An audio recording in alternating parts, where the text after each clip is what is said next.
직속 상사에게 욕설과 폭행, 회사 징계 가능한가요? 다양한 성격을 가진 사람들이 한 회사에 모여 함께 일하다 보면 업무 갈등이나 의사소통의 문제로 인해 서로 감정이 격해지는 경우가 종종 있습니다. 직장 내에서 발생한 폭행은 단순한 사적인 다툼을 넘어 회사의 질서를 해치고 근로환경을 심각하게 해치는 중대한 사안으로 해석되는 바, 피해 근로자의 경찰 신고가 있는 경우에는 형사처벌 절차와 사내 징계 절차가 병행하여 이루어지게 됩니다. 사내 폭행은 꼭 당사자가 아니더라도 주변 동료들이나 회사 전체에 위협과 불안을 조성하므로 업무 효율을 떨어뜨릴 뿐만 아니라 건전한 직장 질서에도 악영향을 끼치게 됩니다.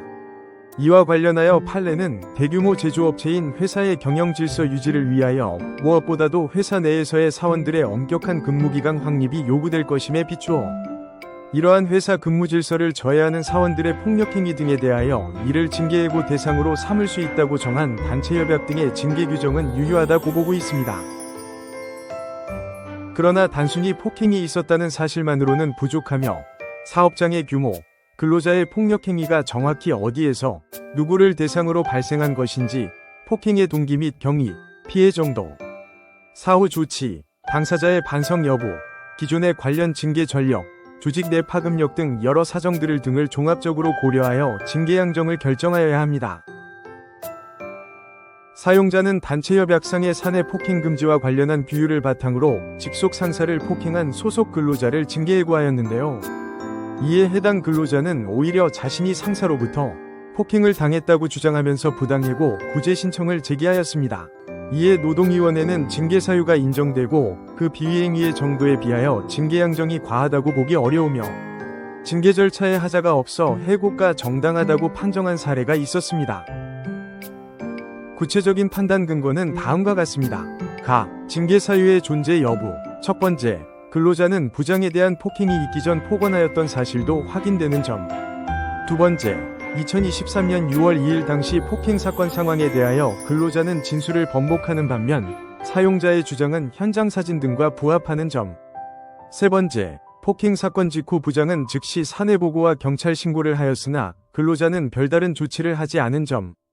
네 번째, 근로자는 2023년 9월 15일 부장의 폭행 혐의에 대한 경찰의 불송치 결정에 대해 당시에는 이의 신청을 하지 않다가 재심에 이르러서 이의 신청을 한 점 등을 종합하면 근로자가 부장을 폭행한 사실이 있었다고 보이고 해당 비위행위는 단체협약에서 정한 사내에서 폭행으로 규율을 문랑케 하였을 때에 해당하므로 징계 사유로 인정된다.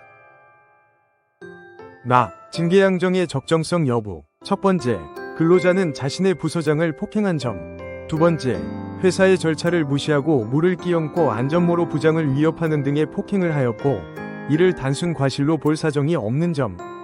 세 번째, 근로자에게 개전의 정이 있다고 보이지 않는 점. 사용자는 2018년 이후 회사 내 폭행 행위에 대하여 해고 처분해온 점 등을 종합적으로 고려하면 근로자의 비위행위에 대한 해고의 징계 양정은 사용자의 징계재량권을 일탈, 남용하였다고 보기 어렵다.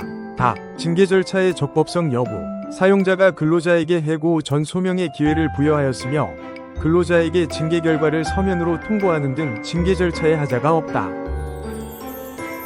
판정단은 경찰에서 근로자의 폭행에 대해 혐의가 있는 것으로 판단하여 검찰의 기소 의견으로 송치한 점, 근로자가 상사에 대해 폭행으로 맞고소한 것이 혐의 없음으로 불송치되었음에도 이에 대해 별도로 이의를 제기하지 않고 무고로 수사받고 있는 점, 현장 사진 당시 및 당시 정황 등을 고려할 때 근로자의 폭행 행위가 인정되므로 징계 사유는 존재한다고 보았는데요.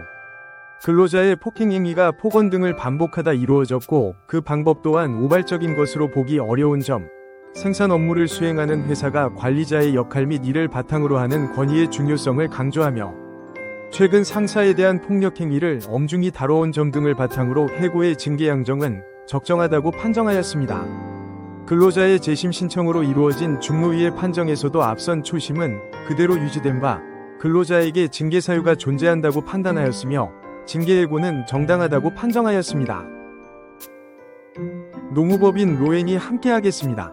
사내 폭행 문제는 단순히 개인 간의 다툼을 넘어 조직 전체의 규율과 근로환경, 구성원들의 안전과도 직결되는 문제이므로 엄정하게 다뤄질 수밖에 없습니다. 특히 상급자에 대한 폭행은 위계질서를 해치는 심각한 비위행위로 간주되기 때문에 실무적으로 해고 등 중징계로 이어질 가능성 또한 매우 높은데요. 사용자는 감정적인 대응보다 법적 기준에 따른 객관적 판단이 이루어질 수 있도록 주의하여야 합니다. 한편 근로자 역시 억울한 부분이 있다면 사실관계에 기반하여 대응하되 조직 내 신뢰를 회복할 수 있는 태도와 행동을 보이는 것이 중요하다는 점 기억해 두시길 바랍니다. 부당해고 구제 신청 전 꼭 해보세요. 농우법인 로엔이 직접 개발한 무료 해고 확률 계산기로 나의 부당해고 사건의 승소 확률을 알 수 있습니다. 자세한 방법은 해고 확률 계산기 사이트 파시블러에서 확인하시기 바랍니다.